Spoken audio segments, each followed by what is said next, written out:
Hello, guys. Welcome. Happy Sunday. I hope everyone is having a fantastic day so far and a fantastic weekend. Hope you're all doing well. We have got a very, very special guest joining us today. But before I introduce him, let me say hello to everyone. So, good afternoon, good evening. And we have got Perez, who was first today, he said. So, hello, Perez. Good afternoon. We have got Naughty Monkey Oraf. Good to see you, love. Starry Eyed Girl. Hello, sweetheart. Good evening. We have got my mod, Mark the Infinitely Tired. Hello, love. Thank you for joining us. We have got Chris Persia. Good afternoon, Chris. I hope you had a good lunch. Let's see who else has joined. We've got Robert Pearson. Good evening. Always good to see you. Louise Sparrow, good evening, sweetheart. Good to see you too. But Crack Media, your name always cracks me up. Good to see you. Apollonies Minion, hello. Welcome as always. We have got Darth Haster, hello there. Dead Man Walking 55, good to see you. And it's going to skip on me, but that's okay. We have got our amazing guest today, Beyond Time. Thank you for joining us. We will introduce him momentarily. Trinaculus P, good to see you. Welcome, guys. As more people trickle in, I will say hello, but let me bring in this amazing guest. He is a very talented writer. He has got a lot of work behind him, and he's got a brand new project launching very, very soon. So let me bring on our guest, John. Hello, my love. Good Thank afternoon. you. Oh, good afternoon. Thank you so much for having me on. Thank you for joining me. It's an absolute pleasure. How are I you was loving today? that intro. I was grooving back here. Kind of gets the blood pumping, doesn't it? Yeah. It does. It does. And some awesome action with some awesome heroines. I was like, yeah, that's the way you do it. That's how you get it done. Wow. Going over your work, you know all about awesome heroines, don't you? You know what? I mean, I love awesome heroes, period. And I have ideas for both males and females, but it's like just in terms of what I wanted to see initially, I mean, I wanted to see these ladies that were kicking butt. That was Mm-hmm. it. And I'm like, this is all part of, this all kind of in the same universe. But come on, I mean, even like your trailer. I mean, whose blood doesn't get pumping, when you see a character like that is just kicking somebody's tail. You know, just But if you listen to the mainstream media, there haven't been any kick-ass women since, what, 2016, apparently? Yeah, right. well, you know what? That's their narrative. Mm-hmm. And they're only going to support what supports their narrative. But that's also the reason why I'm a part of this community and the whole independent comics, everything that's going on, because there's a lot of good stuff being made with a lot of different characters that I like, Mm-hmm. and the characters are not compromised. The characters aren't trying to, be produced just for some kind of a social movement or anything like that. We've forgotten, I don't think us on the independent scene have forgotten, but they've forgotten that entertainment is just that. It's entertainment. Mm-hmm. You Absolutely. know, I don't, we don't go to entertainment. We have politics, religion, we have all those things already swirling around us. You don't need to jam any of that down our throats in our comics. All I care about is give me an awesome story, give me some awesome characters, and take me on a fun ride. Well said. Good entertainment. That's all we ask for. That's all we're Mm. asking for. Keep the agenda. We will support absolutely anybody. Yeah. We just want to be entertained. And I think especially the books I've seen and supported, they are all the way across the board. Mm-hmm. I mean, whether they're superhero books or whether they're horror books, whether they're historical books, I mean, you name it. But just tell a good story. Mm-hmm. Bring me in, draw me in, intrigue me. I mean, Aisha totally intrigued me with her book with Charlie's London. I mean, there's a whole bunch of stuff that I had no idea about. And I was intrigued and I was sucked in. Mm-hmm. And people will tell you, oh, well, you know what? Comic book nerds, they're not going to be into certain genres. That's not true. Comics, You can make any genre, even if it's historic, you name it, anything can be made into a comic. It's just about telling a good story. Absolutely. You've obviously been a part of this kind of independent creators for quite a while now. Could we kind of go back to where you started and what your history is? I'm Yeah, sure I'd love to. I'm sure our chat would love to know a little bit more about you before we kind of jump into the campaigns. Yeah, I'd love to. So, comics has been just a lifelong love of mine, and I was fortunate enough while I was living. I grew up in Los Angeles, and when I was in college out there, a buddy of mine, he actually got a job at Motown, the music company. They had um, a division that they started up called their animation division. And this is in the mid 90s. And you got to understand, this is also kind of on the latter part and on the heels of what was going on. At that time, the comic book industry was still booming. Yes. So Image had hit the scene. Everything had changed. And even if I lay a little bit more foundation before that, because when I was reading comics in the mid to late 80s, there was a humongous just shift. I mean, I remember 86, what a year. I think that was, of course, you had Watchmen, I believe that time. You had Dark Knight, Return of the Dark Knight at that time. You had Batman Death in the Family around that time. DC did their first and best, it was the first reboot, but Crisis on Infinite Earths was awesome. And then they reconstructed, because so many times these companies are busy deconstructing characters and not building them into anything cool. They reconstructed Wonder Woman, which was that Wolfman Perez is still my all-time favorite comic book run. That if people haven't read that Wonder Woman with Wolfman and Perez, do yourself a favor and go get that like in a graphic novel or something and see how comics are supposed to be made. They reconstructed Superman, and a lot of people find Superman boring, but the John Byrne Man of Steel was amazing. Oh yeah. So I mean, there were so many good comics, and Marvel was doing cool things at that time. I love Secret War. I love these different things that were going on. It was kind of a golden age, and then Image pops on the scene and they change everything. And you realize it seems like, wow, there's actually a market out here for independent books. And there always had been, because there had always been other kind of companies around. So that's a very kind of long segue into how I got into comics. Motown Animation, they had their comic book imprint was called Machine Works. They put a deal together with Image. And my buddy got me on board with the company.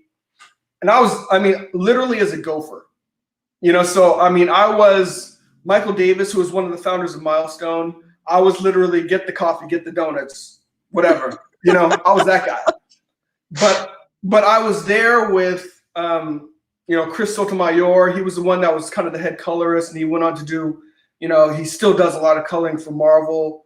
Brett Lewis, who's an amazing writer. He wrote stories subsequently. If you ever read Winterman, it was actually a book that was published by was supposed to be published by Vertigo, but ended up getting published by Wildstorm of all imprints. An 8-issue story arc. This is kind of post Cold War. You're in Russia. You have a guy who's kind of like an ex-military guy who's now just kind of a merc, and he finds himself in the midst of an adventure that digs up stuff like some old Cold War technology, some other stuff like that. So it's like it's exceptionally well written, exceptionally well done. There were just a lot of talented dudes that I ended up working with, but I was just kind of I was the gopher. But I ended up having an opportunity to edit some books, and I ended up having the opportunity to write a book called Trouble Man, which was created by Chuck Drost, who's an amazing artist. And his book was kind of a fuse between, definitely had some of the Marvin Gaye Trouble Man elements, but it had a lot of Mobius, Also had some Men in Black elements to it. That was the first time I got published. And I was like, man, this is cool. This is amazing. But unfortunately, Image prior to that, just because of the bubble, the expectation Motown had was, oh, we're going to be selling $1 million an issue, and then that bubble burst, and they're like, wait, we're selling like $20,000 an issue. This isn't what we got into this game for. And they kind of disbanded the whole comic books and animation arm, unfortunately. But I already had the love, already had the bug. So then at that point, next step is to self-publish. That's one hell of a kind of introduction to kind of jumping into being self-published. We were talking in the green room just before we went live, and you were mentioning how different it was with trying to publish at comic book stores because you were never sure what kind of audience that you were getting. I'll tell you the moral of the story, and then I'll tell you the story. The moral of the story is there's no better time to be a self-publisher than now. So if you got a story to tell it. So winding back, early 2000s, and I had been pitching some ideas to the big two, but when you get an idea, and I just said, you know what, this is actually something I want to make of my own. And I'm talking, this is kind of the concept for Black Tiger. So I had worked in a company and assisted with getting all the different pieces together for production, but I'd never done it on my own. So I developed a Beyond Time imprint at that point. And you want to talk about a lot of hard knocks learning. I'm the writer. I have Rod Luper, who I still work with. He was the artist, for those of you that did get Black Tiger, Legacy of Fury. He's the penciler for all 172 pages of this. And this was a book that's a culmination of what we've been working on over the years. Well, we published the first 4 issues through Diamond. So first and foremost, back in the day, you had to find your team. So Rod, he's in Brazil, and there was no social media. There just weren't the same kind of mechanisms that were in place now. There was a website called Digital Webbing, and it was nothing but a bunch of forums. So I went in the forum. Oh, my name is John. I've got an idea for a comic book. Anybody want to draw it? So my analogy to that is it's kind of like you're trying to date, but you're just kind of throwing your profile out there, and you have no idea if anybody. So it's not even like, well, you know what, I like this guy. I like this in a person, or it's none of that. You just throw it out into the ether, and you're like, I hope somebody responds. Yeah. And I hope that person that responds is decent. Wow. So I had a couple responses from different folks, and it was interesting. And people provide, different, versions of kind of what they would do with the property. And then Rod responded, and we just started to build a rapport. And he really caught fire to the vision of what I was looking to do for Black Tiger. And this is what I love about comics, because comics, when they're done well, they outgrow you and they become something much bigger. Black Tiger was definitely my brainchild. But if you look at these books, this is so much investment from Rod, so much character development. I always have ideas, but I love working with Rod because Rod is the guy that's like, hey, that's a decent idea. I see what you're trying to do, because I kind of overwrite sometimes. I see what you're trying to do. I think we could do this better this way, which I appreciate. Or he'll be like, you're insane. That's not going to work. We can't do that, dude. Sounds like you two have a real synergy going on. Yeah, and I'm kind of the guy that's always trying to push him, but at the same time he wants to be pushed, but he's also like, but we want to make sure we're delivering something that's going to be a lot of fun. So I've learned a lot working with Rod. The first graphic novel, like I said, is 172 pages. It's actually 6 issues. 5 of the issues are 25 pages, and the first issue is like 32 pages. So it's a substantive story arc and kind of the first story arc that we put together, we published the first 4 issues through Diamond. Learned a lot of things this way. Mm-hmm. First thing, the challenge with Diamond was I didn't even know what shops were buying my books. So I had no real way of even getting my ear to the ground other than the shop owners that I knew, Mm-hmm. and trying to get some feedback. So I couldn't really get feedback in that regard. The other challenge was, so the shops that I knew, I was able to go there. We were able to sell books, and they said, you know what, we'll reorder through Diamond. I said, that's great, because you know what, I want to kind of keep that machine rolling. But apparently the numbers weren't substantive to Diamond, so they just didn't honor the reorders. So I didn't get any reorders.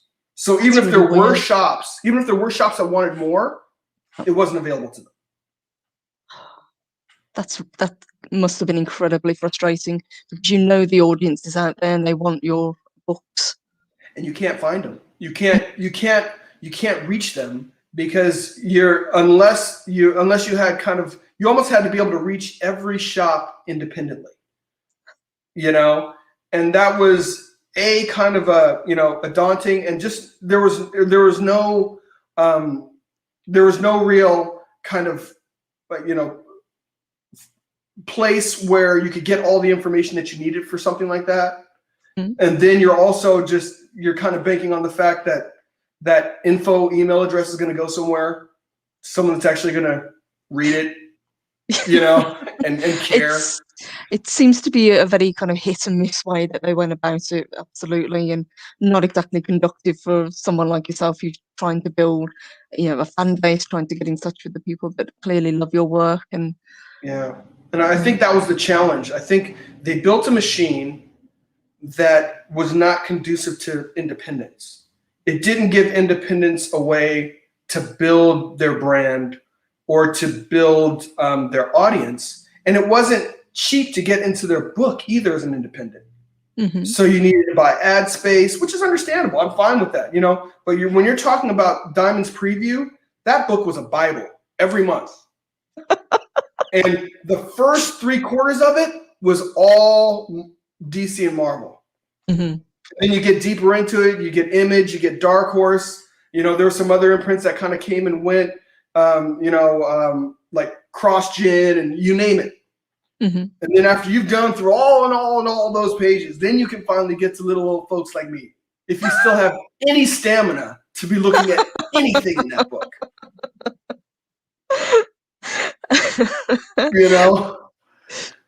You talked about the way the books were set up. Do you mind if I pull up your website and we can kind of show our audience the layout of the books? That would be amazing. So let me pull this up if I can share screen. Awesome. So here we go.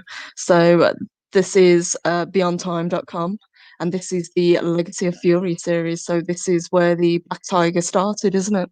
This is exactly where it started. So the first issue was initially in print and in stores, I want to say in the 05, 06 range.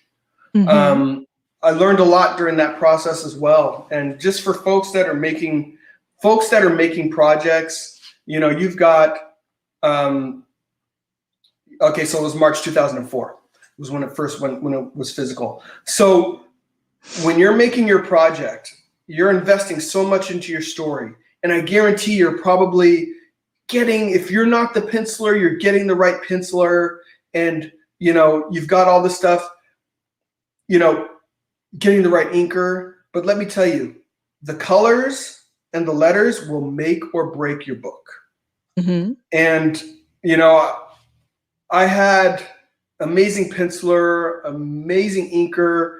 The original colorist I kind of skimped on, and the letters I definitely skimped on as well. And that hurt. I got feedback about that. They're like, you know what? It takes me out of the story, blah, blah, blah. So, all the levels of production are important. The letter I work with, so like the colorist, so colors are like music for a movie, because colors set the mood. You can look at a page, and just by the colors, you get an idea of the mood and how the mood is shifting and how the mood is changing. One of the things when I worked at Motown Animation on Fridays, it wasn't on Wednesdays, but on Fridays we would go to Golden Apple, which was which still is a comic book store up on Melrose, and we would go in there and we would, be looking at new books, and I sometimes when I'd be with my boss, I would pay attention to the way that he looked at books, and I asked him one time, because he would grab a comic, and the first thing he would do is he would flip through the book. He'd flip through the whole book. And I'm just like, what are you doing? Aren't you kind of ruining the story for yourself? He's like, no. He's like, comics, it's a multi-layered medium. I should be able to pick up a comic, and I should be able just to get a very good idea of what's going on by following the flow. So by looking at the artwork, looking at the color, looking at all these different elements, I should have an idea of what's happening in this book. And then the words, when I go back to read it, should just be filling in the things that the art didn't show or say. So the words don't need to say what I already saw. And the words just kind of need to give me, a deeper insight. And that's where I really know what's happening in the story. And he's like, that's when you have the correct marriage between the story and the art in a book. The art is telling part of the story. So don't retell the story in words that the art is already telling you. Yeah, don't have one subtract from the other. Absolutely. And he says when it's at its best, you need both pieces to complete the story, but you're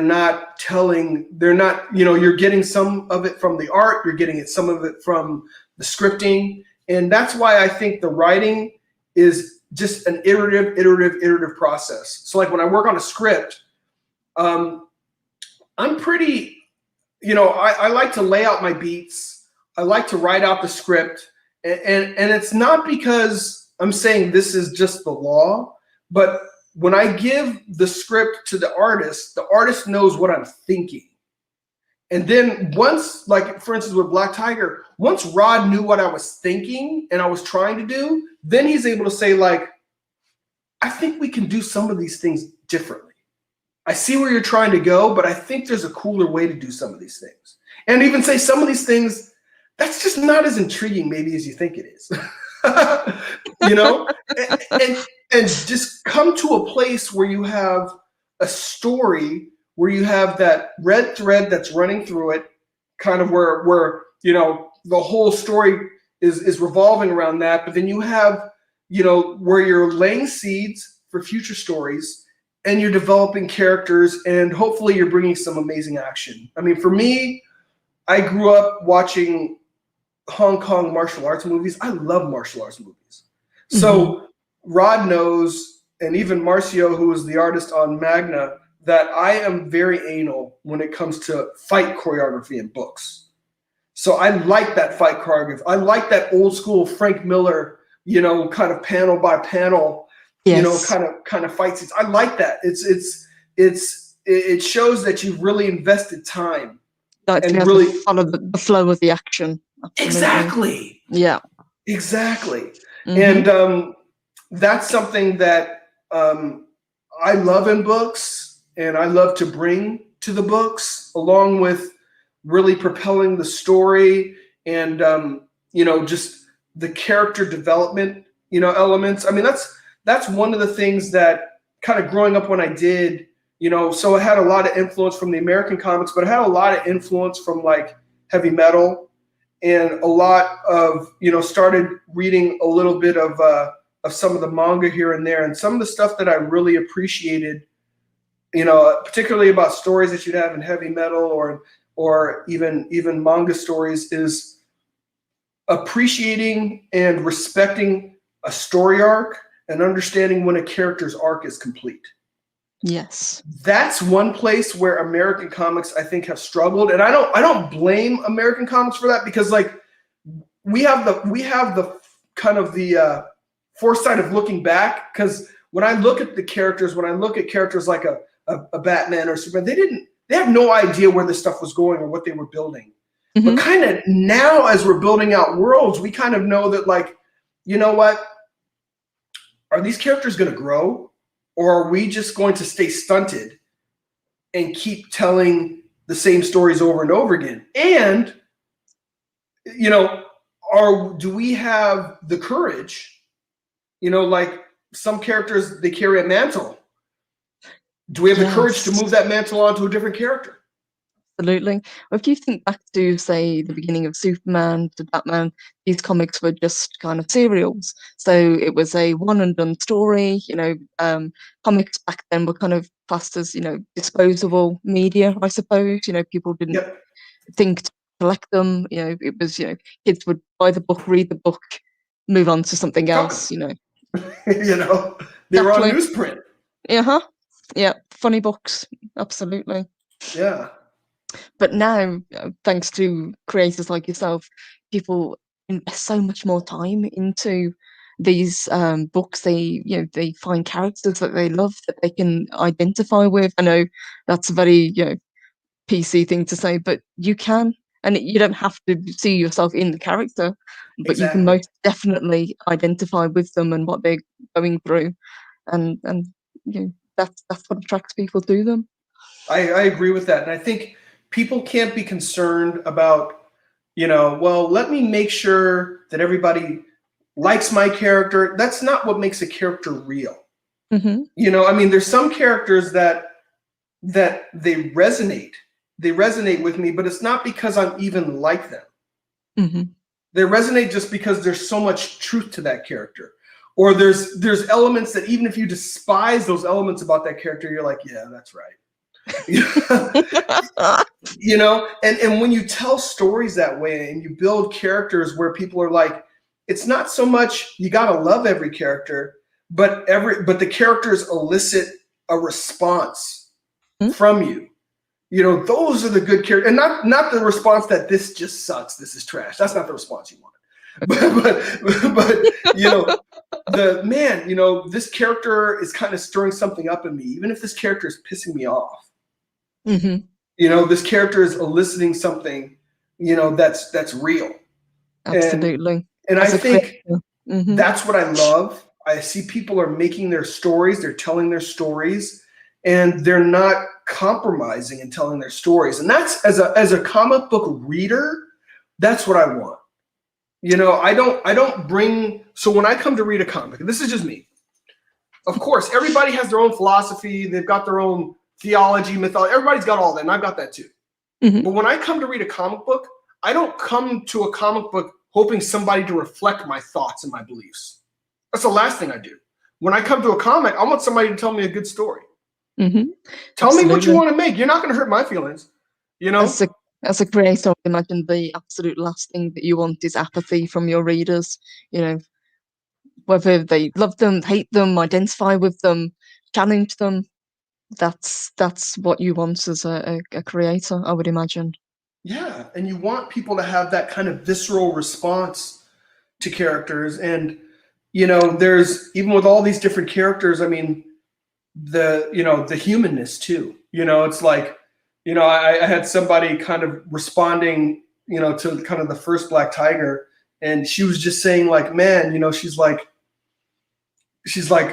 the insecurities that she has, she's like, you know, she's like, it makes her intriguing. She's like, but it makes me mad at times too. And then she's like, I realized because I have some of those same insecurities, you know, and you're like, I get it, you know, I get it. You know, it's like the characters, you get a first glimpse at the characters, then you start to go deeper and you realize that, man, these characters, they've got issues. That's what makes them such well-written characters. You know, they do have flaws. The last thing that you need from a character is to be, you know, perfect, I think. And clearly, because you've had so many successful campaigns, you've really kind of been able to capture that with your characters. I've been very fortunate. I've been very fortunate that, Because at the end of the day, this is for anybody and anyone's campaign. My thoughts about comics are not every book is for everybody, but there are comics for everybody. So all of our job as creators is not trying to proselytize everybody on the planet. That's not the job. It's making your book available and finding the people that like what you're doing. Mm-hmm. That's it. And then, you know, hopefully those people will continue to share and you continue to grow. Absolutely. And just to pick up on what Mark's saying, he said that's the way I felt about X-Men back in the 70s, 80s, and early 90s. Being nerdy, you could put yourself in with those eras. Absolutely. Oh, totally. And it was totally different collecting comics in the 70s and 80s because, like, all of my comic book friends, you kind of found each other. Like whether whether you happen to be at the comic book store and you see that other, oh, dude, you collect comics too? Because it wasn't something that, it wasn't cool. I mean, it wasn't something that you just publicized. It wasn't cool to be nerdy back then. No, it was not cool to be nerdy. It was not cool to read comic books back then. So it's like, you know, you go to the comic book shop and then suddenly you realize, hey, there's somebody else that I know. Hey, dude. You know, then a buddy of mine, he was collecting Daredevil and I was collecting the Avengers, and we start getting together and we start, sharing books with each other, getting into different stories. You know, I remember a buddy of mine when the New Mutants first came out. I remember us going to the comic book store, and it was more of like a bookshop. So it was a bookstore, but they had comics at the front, and it was really it was in that space where it was converting to the direct market. So this is the first shop I actually went into that had a whole bunch of back issues that, you know, there seemed to be like a rhyme and a reason, because this used to be before. You go to the drugstore, whatever's on the rack is on the rack. And you're just kind of hoping that, like, man, when is that next Spider-Man going to come out? The next thing you realize, a month has gone by and you missed an issue. You're like, how that happened? Rifling through the spinner rack trying to find it. Yeah. Oh man, I remember when the drugstore near me got 2 spinner racks. That was like gold, because the 7-Eleven only had one rack, and then the drugstore got 2 racks. So you go to the drugstore first, and then you go over to the 7-Eleven, you know, and see if you can find the books that you're looking for, you know, because we never knew the schedule when stuff was coming out. Mm-hmm. You know, you just go there every week. We didn't know anything about that. You just go there every week and you check it out. What's on the rack? You know, what's on the rack? What is this? Who are these characters? You know, at the time, we knew Spider-Man because they would show reruns of the old 60s Spider-Man show. We knew the characters from the Super Friends. I didn't collect Justice League because I didn't know who the Justice League was. I didn't know the Justice Leagues were the members of the Super Friends. So I'd pick up like a Batman or a Superman or a Wonder Woman, but I didn't know who the Justice League was because I just knew the Super Friends. And then my friend, he was like, he came with the greatest revelation ever. He's like, dude, the Justice League are the Super Friends. I'm like, no way. We got to go to the spinner rack now. Get your bike. We're riding to the drugstore. And I was just like, it was like revelation. It was like light. I was just like, oh man, you're right. that Batman, light bulb. Yeah, Batman is here. But where's Green Lantern? I didn't understand. Because it was like they were switching up the people. You know, I'm like, who? I don't get it. You know, but what fun. Just kind of this whole revelation. Comics were like a complete amazing mystery. Mm-hmm. And then my buddy asked me, are you a collector? I was like, I don't know, man. I'm just picking up some books here and there. And then it happened.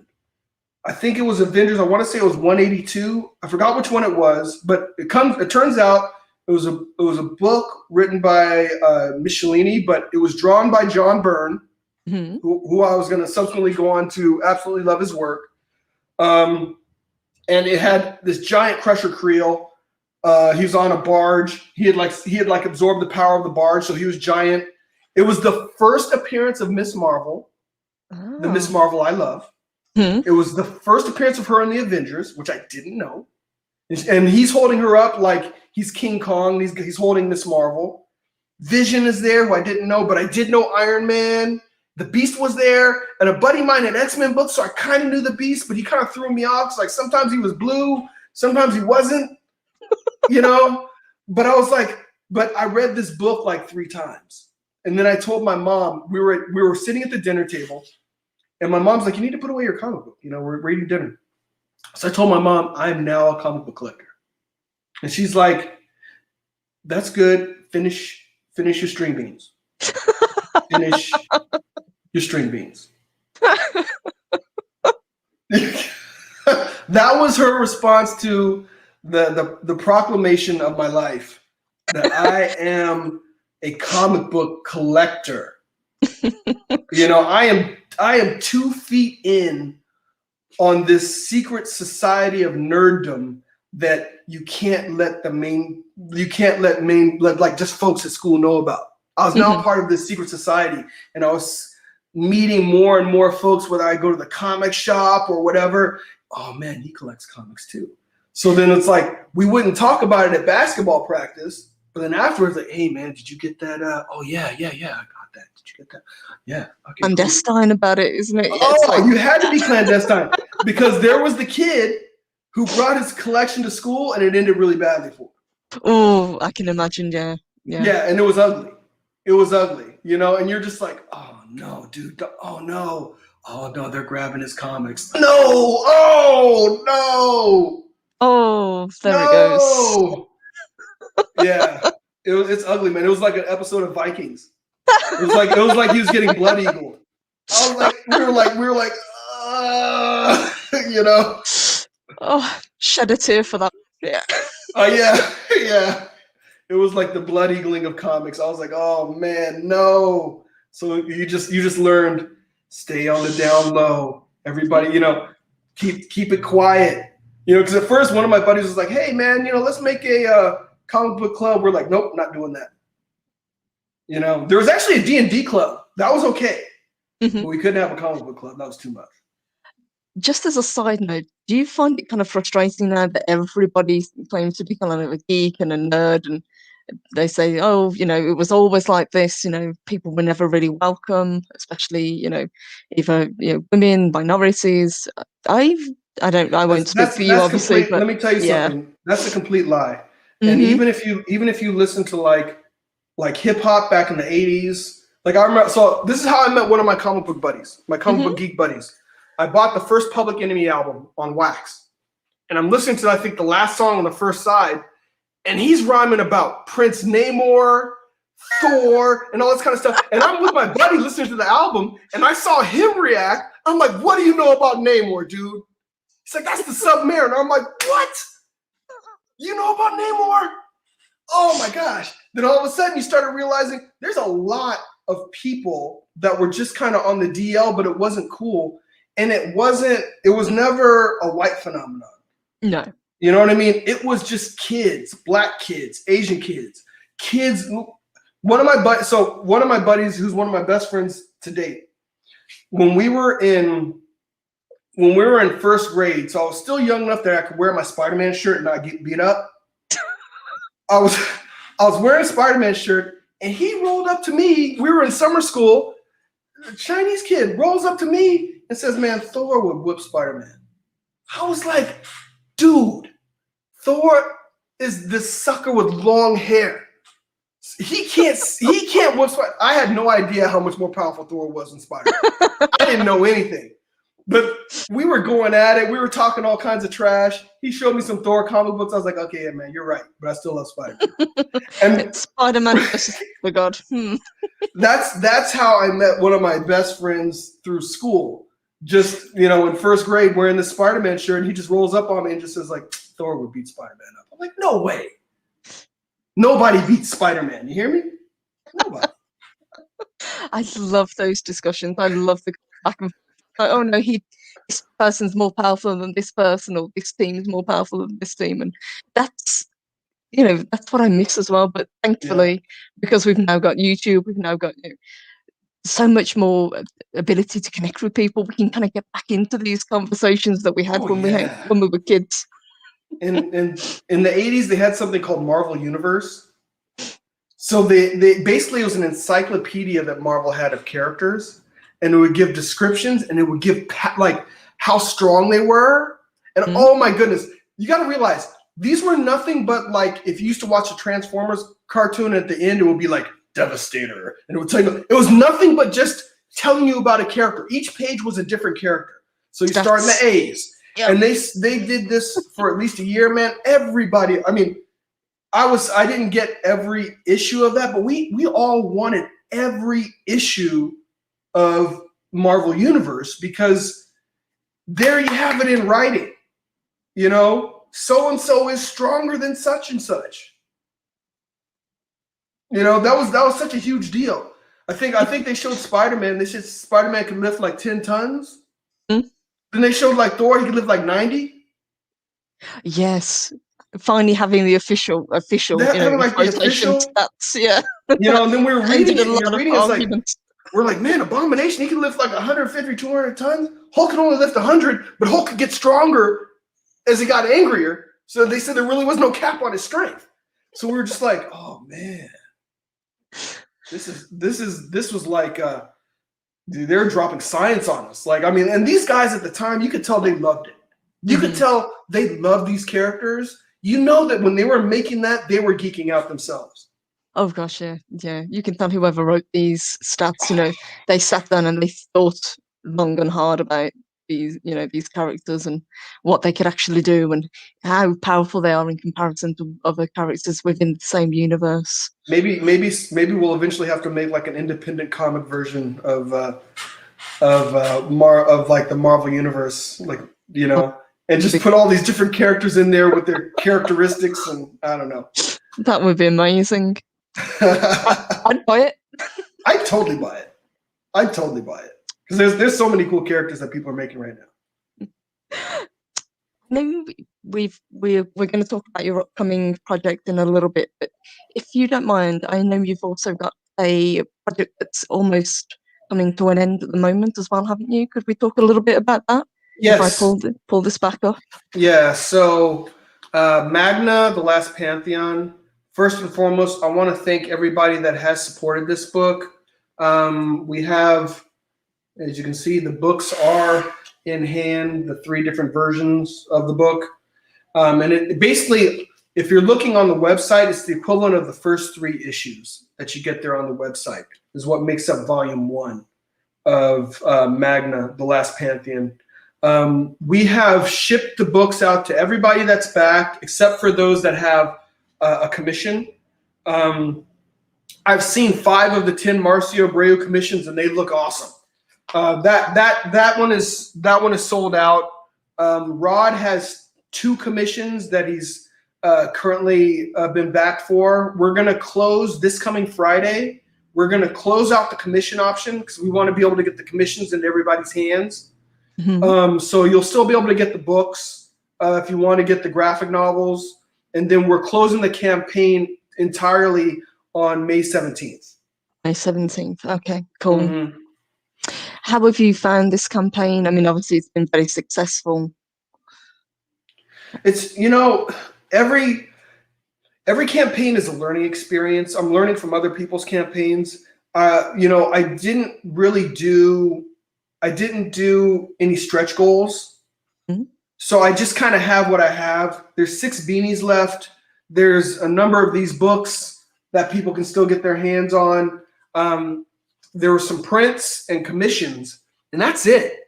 So, you know, I wanted to try and get, you know, high quality things into people's hands. I didn't want to have, and there's different strategies. There's some people that have, and I think they've probably done a lot more than I have in sales because they've had tiers and they've enticed people with a lot of other free stuff. And I've got some stuff that I'm going to be getting, which is kind of cool. But I'm like, man, you know, I bought a book and you're going to give me a poster and this and a that and a that. And I'm like, I hope that person's making money. No, honestly. Because I want to see more. Mhm. You know, so with the strategies, and different people have different strategies. I just want this. I want this whole thing just to continue and to proliferate. Um, I feel good with where I'm at. I probably could have done larger numbers if I had offered more of those things, but then I also want to make sure that it grows in a way where I can have a little bit that I can then take to making the next projects. So, Yes. so I try to stay ahead of the production. So, like even with the Black Tiger that we're going to be talking about, production is pretty much almost done. So Cool. that's not the risk that people have to worry about. You don't have to worry about, okay, with Magna or with Black Tiger, am I going to get the book? Now it's just a question of, are you going to like it? I don't know if you like it or not, but you're going to get it. Mhm. That risk is taken away. It's not a production risk. It's not a risk that, like, man, this dude, he didn't raise a whole bunch of money. Maybe he's not going to be able to finish the book. The book's done. Yeah. So if only a few people back, then those few people will get their book. Awesome. I can't imagine that people wouldn't. I mean, from your previous campaigns, as you said, they've been extremely successful. And I kind of like the idea that there's like a limited run, because it makes them a lot more special. They're almost like collector's items. Yeah. Absolutely. Yeah, I agree with that. And just being able to get, and that's the thing too. It's like we're all still learning. So it's like my first Black Tiger campaign, I literally printed just what I needed for the campaign. And then of course subsequently people are asking me about the books, and I'm like, yeah, I just didn't have that much foresight. I didn't, so we're going to do a second printing with a different cover for the first book for those that didn't get the first. Because you kind of need to catch me up, because the second book picks up right after it. I mean, it'll still be a fun read without it, but you'd serve yourself better if you had the Legacy of Fury book first and then Hidden Dragon. So I'm learning too. I'm learning, and I'm talking with a lot of folks that are doing this. So I'm like, what are you doing in terms of overage? How much are you printing above and beyond what people are asking for, and how is that working? And different people have different strategies. Ultimately, when I was first doing the campaign, we're living in an apartment. So I'm like, I can't have a whole bunch of boxes just sitting around, because, we'll have to use it as furniture or something. I can't just, kids will be putting their cereal bowls on my boxes of comics, while they're eating. And I'm like, yeah, that won't work. But yeah, I think we're all developing strategies. I'm doing some more overage, a little bit of overage, if nothing else, for the next campaign, for people to do a catch me up. And who knows? Hopefully the convention scene will start opening back up, and we can all start seeing each other at conventions, and hopefully start, continuing to grow the audience that way. Because I still feel like, as amazing and great as this is, I feel like there's still a whole contingent of people that still don't realize this is happening. Yes, I think, as we was saying before, it's definitely the idea of independent comics are definitely gaining traction, and there's been some, as incredibly successful ones, but I don't think there's such a thing as bad publicity. To be able to get back out into conventions, to get to do like book tours, that kind of thing would be amazing as well. Yeah, it's funny. I'm looking at Wolverine and Mark are having this conversation about GURPS Champions, which was a role-playing game, which was a superhero role-playing game, which I thoroughly enjoyed. And DC made a role-playing game, and they had a whole bunch of art in this role-playing game from George Perez. I mean, the play wasn't as good as GURPS, but dude, you could be members of the Titans or the Justice League. Just how fun is that? Well, the role play wasn't as good as GURPS, but it was still it was a system that I did enjoy. Sorry for the sidebar, no, not but at I'm all. hopping into their conversation. But that's the thing, if it's that sort of thing that kind of spark people's imaginations, and I don't think anything that kind of does that is a bad thing. We were talking about Black Tiger. You said that this new book that's launching is a continuation of the previous books. Is that correct? That's right. So Legacy of Fury is this graphic novel is the collection of those 6 issues that you saw on the website. So we're going to offer up this is 172 pages in total. So we're going to offer Catch Me Up for Legacy of Fury, and then you'll be able to hop right into Hidden Dragon. And we're going to be launching Hidden Dragon on the 18th of May. That's awesome. Could I just get you to kind of show that book just in a little bit more detail? Yeah, so, let me see if I can do a quick, just so you can see a little bit. I can see what you mean about the art. It just jumps off the page. Yeah. So, I mean, Rod's art is amazing in this book, but I guarantee you, he's somebody that loves to be challenged, and he's a big part of the direction for Hidden Dragon. Hidden Dragon takes off from where this is, because Legacy of Fury really sets a lot of the foundation for the world. And you get to see a number of different wielders of the Black Tiger mantle. So you kind of get it in your mind that stuff is changing and will continue to change. So don't get too comfortable. And then we take off with this. And this, where Legacy of Fury has a lot of, along with traditional comic book elements, has a lot of kind of Hong Kong, Kung Fu and Hong Kong, John Woo, Chow Yun Fat elements, and American gangster elements. This one has a lot more, along with the Kung Fu, it has a lot more of a, I'd say like superhero-y, supernatural elements to it. You really get to dig more into more mysticism. Yeah. So you get a lot more of that on the martial arts side. You get to meet, if you scroll down a little bit, there's these characters called the 5 Fingers of Death, and if it'll probably be right. Oh, sorry, there it is, right there. So right above the dragon. So you'll meet these 5 deadly assassins. It definitely has like a Hong Kong feel, like kind of the martial arts tournament kind of feel. These are 5 of the deadliest people on the planet. You have a British pugilist. You have an African wrestler, Agu Madu. You have a Screamador, which is a Filipino stick fighter. You have a shinobi, and you have a character called Touch of Death.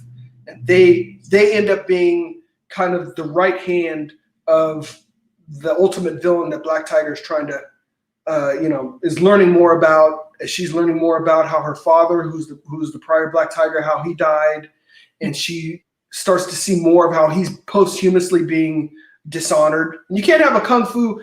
You got it. It's about honor. It's about revenge. So you got to have those elements, So she's trying to bring honor to her family. She's also just trying to find her own way as the Black Tiger. She's a very different Black Tiger than anyone that's come before her. She does seem to be an amazing character. Can I just say how much I love this panel? Yeah, and this is fun because Rod and I, we started bringing other elements of martial arts. So they're in a Brazilian jungle. She ends up fighting a master Brazilian capoeira. And she has a lot of problems with his style because that style is a very different kind of, break dancey kind of a, style, Brazilian, kind of a flow and a dance, almost kind of get into a trance kind of moves. So just having a lot of fun with different styles of martial arts, and you got to have a giant dragon in a mall. Got to be done. You can't get away without a giant dragon manifesting itself in a mall. So that dragon isn't so hidden. Yes. That one's a little bit more noticeable, but yes, exactly. That dragon is right in your face. Beautiful. I love this artwork. And I can absolutely see what you mean about the color composition. Yeah, and I appreciate. His name is Marcio de la Verde, and he really. That's how he comes at the pages. So I mean, like, he really reads the script. He really gets the tone, and he's really setting the tone with the background colors. which I thoroughly appreciate. And you know, and also with the lettering, you know. So I mean, these are the elements, the colors and the lettering. Those are the elements that are kind of the unsung heroes of comics. Mhm. But you'll know if you see a book where the lettering doesn't really complement the art, or the colors don't complement it, because it takes you out of that. It takes you out of the moment. It takes you out of that. You know, you can't. Your disbelief is no longer suspended. You know, you're like, because you're so just looking at this, just like, man, this lettering is just taking me out. I'm not in the mood. You know? Nope, ruined it. It's no good. Yeah, exactly. That's amazing. And this launches soon, doesn't it, my love? What was that? This launches soon, doesn't it? It does. 18th of May. 18th of May. It's coming fast. It's coming fast. So in a little over 2 weeks, we will be launching. So sign exciting. up. Sign up. There are, you know, along with getting updates, we're going to have on the 27th of May a Black Tiger auction, which is just Black Tiger artwork, because Rod has well over 200 pages of you know, Black Tiger interior pages, as well as cover pages that he's drawn. So we're going to do an auction, and we're going to let folks in that are on the mailing list get in early and grab some pieces before kind of the mad rush happens. That's you know, amazing. I'm definitely going to be keeping an eye on that. I'd love to own an original piece of work from a talented artist. So that is so cool. So Speaker for the Dead, we will have a perk that will enable people to do a catch me up. So we will offer up Legacy of Fury on the Indiegogo campaign, along with getting the Hidden Dragon. So, you know, we realized subsequently after we finished the other campaign that we had no overage, but you know, we're gonna reprint that first volume to make sure that you guys have what you need so you can enjoy the story. That's a fantastic idea. And as you say, so you can follow Jen's journey from the beginning right up until this new one when it launches. Exactly. And if you get it that way, you're going to have the equivalent of nine issues, 8 of which are 25 pages, and the very first issue was 32. So you'll have a lot of good comic book to chomp on and to enjoy, plus some additional artwork. That's a substantial graphic novel. That's quite a generous amount, yeah. Yeah, you know, it's, and like I said, everyone's finding their way. Everyone's kind of figuring out what structures work well for them. You know, with Black Tiger, I want to make sure that I give people enough in any graphic novel that they want to come back. You know, it's if you go to a comic book shop and you pick up an issue, you know, even if that issue isn't fully satisfying, you know that, well, I'll be back in 30 days. You know, and I can see where this story is going, and hopefully that'll give me a little more satisfaction. But if you get a graphic novel, you know, right now I'm endeavoring to do 3 campaigns a year. So if you get a graphic novel and you feel like you didn't get a ton of meat, you're probably not going to get that character's graphic novel for another year. You know, so it's like, because after this Black Tiger campaign, we're going to do the next Magna campaign and finish up Magna. So I mean, it's like, so it takes time. That is cool. So you want to make sure that, like, you know what, leaving people in a place where they felt like they got enough to be satisfied and that they want to come back. Like we were saying earlier, leave them wanting more. Absolutely. Yeah. Oh my gosh. Well, Wolverine, you'll be happy with the second print. We're gonna do a very cool cover.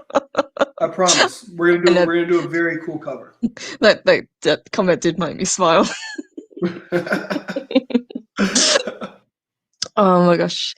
So guys, as John said, it's launching on the 18th of May. You can sign up for it now for updates, so you'll know exactly when it goes live. There will be an ability to get the first book as well as this new book when the campaign goes live. That's So right. I would definitely be backing that one.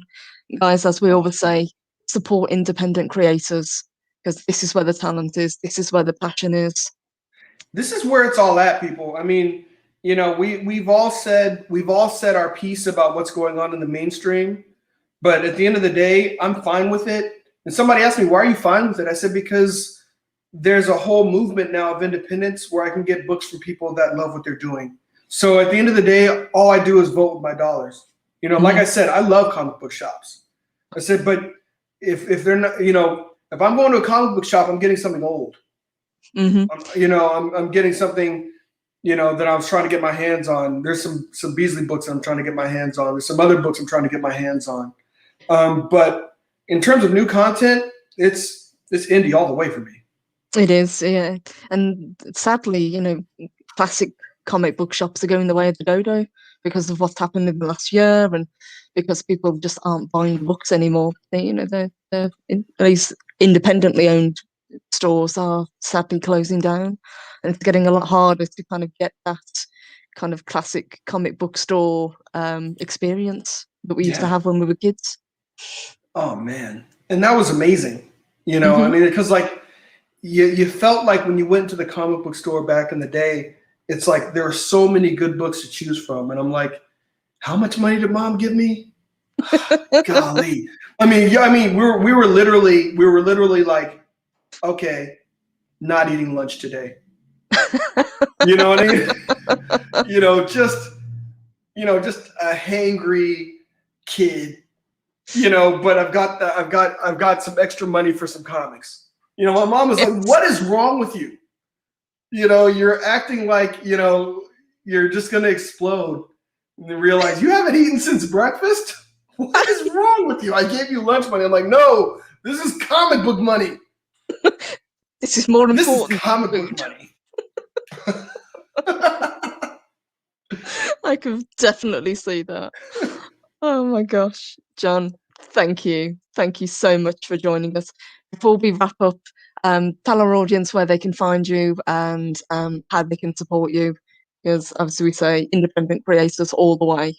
Awesome. You can find me at Beyond Time Inc. on Twitter and Instagram and on YouTube.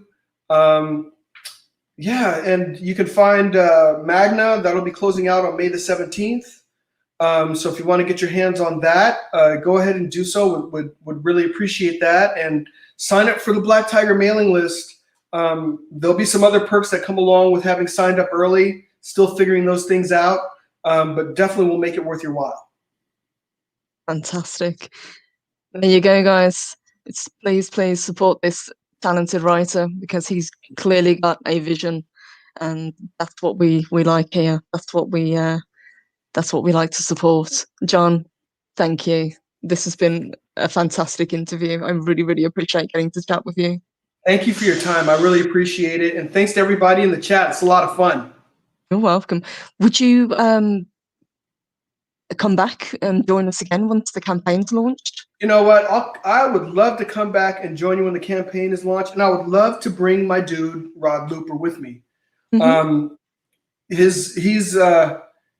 got his times a little bit mixed up there in Brazil, but I would love to bring Rod, because the other thing that I would love to show is some of the black and white pages that he's been working on. Man, he's stepping it up. He's leveling it up. I mean, like, you won't be disappointed with what this man is doing. I promise you. I promise you. Well, going by the art that we've seen today, I absolutely believe that he is very talented, and clearly you guys work incredibly well together. So huge thank you for joining us today. It's been a real pleasure to get to chat with you. My pleasure. Pleasure is totally mine. Thank you. All right, guys. Huge thank you to everyone who joined us today. Again, massive thank you to John from Beyond Time Comics for being such a fantastic guest. I will be back tomorrow morning at 10 a.m. Central. And in a couple of hours, we've also got on Lucky's channel, we've got the 300 watch party. So if you guys fancy joining us for that, that will be up in a little bit. Nice. But again, John, Thank you. This has been a real treat. Thank you. Huge thank you, guys. Have a fantastic rest of the day, and hopefully we will see you around either Twitter or YouTube. Take care, guys. Thanks. Bye.